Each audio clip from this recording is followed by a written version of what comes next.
Bon, moi, je suis un ancien prof de philo. Je travaille depuis 2 ans à animer. Je dis je travaille parce que c'est beaucoup de travail. À animer un café philosophique, un café philo à Hull.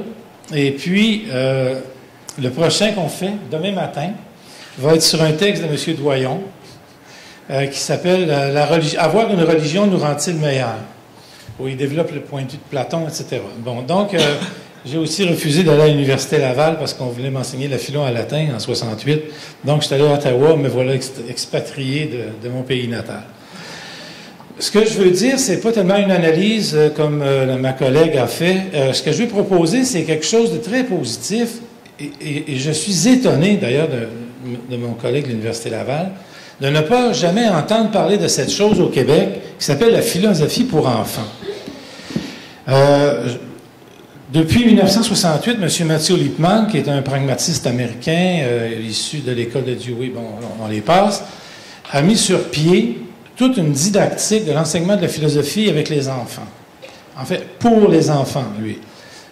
Ici au Québec, et je dis ça au mouvement laïque québécois, il y a le plus grand expert de cette discipline philosophie pour enfants à l'Université Laval, M. Michel Sasseville, qui forme des enseignants maintenant à l'enseignement de la philosophie pour enfants, qui a pour objectif, mais très exactement, de développer la citoyenneté, de développer le contact avec l'autre, l'esprit critique, la rationalité, au détriment de croyances.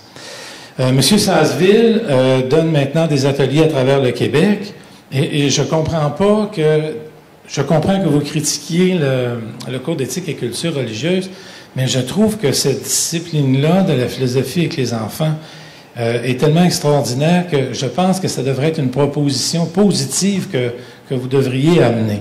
Je vais vous donner des références, enfin des suggestions. Dans mon enseignement, j'ai été formé en partie par un monsieur qui s'appelle Michel Tozzi, T-O-Z-Z-I. Je vous l'appelle parce que M. Tozzi, maintenant, a transformé ses cafés philo de Montpellier en France en discussion démocratique à visée philosophique. Et là, ça explique vraiment sa volonté d'expliciter quels sont les critères et les dimensions de ce qu'on a appelé les cafés philo, parce que les Français sont toujours au café, c'est cool, c'est correct, mais lui, il est allé faire la didactique des cafés philo. Et dans les cafés philo, 3 éléments. L'élément démocratique, d'abord, les enfants sont tous égaux sur le même pied, et en plus, ils apprennent des fonctions de direction, de secrétariat, de résumé, de faire les résumés des discussions. Ils ont des fonctions de direction à tour de rôle, garçons et filles évidemment confondus. Donc l'aspect démocratique, l'aspect critique, la rationalité, on donne la parole aux enfants. C'est pas comme faire un cours de culture religieuse ou quelque autre cours, même des cours de philo qu'on faisait dans le temps.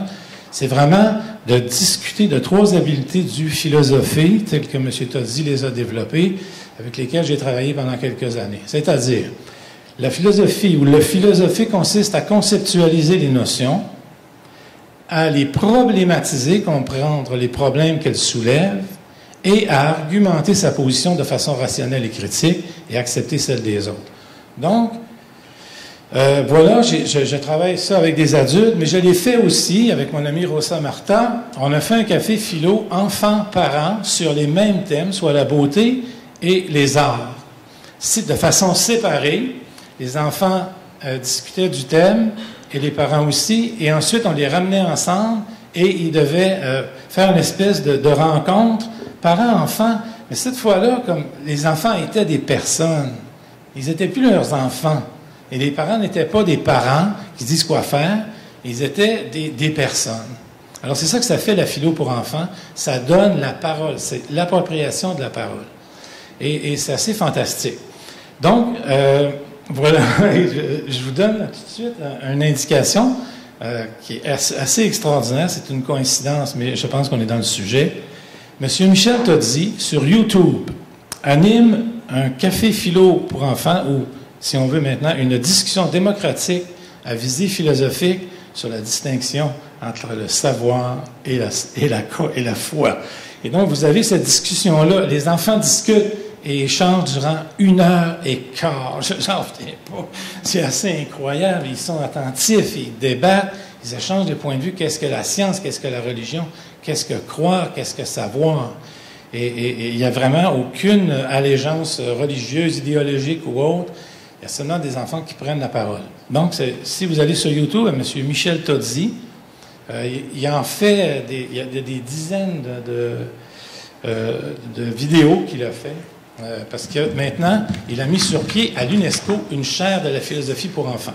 Donc, au niveau mondial, cette nécessité-là de donner la parole aux enfants, mais comme parole, non pas comme perroquet, comme on a vu tantôt dans l'exposé de votre camarade.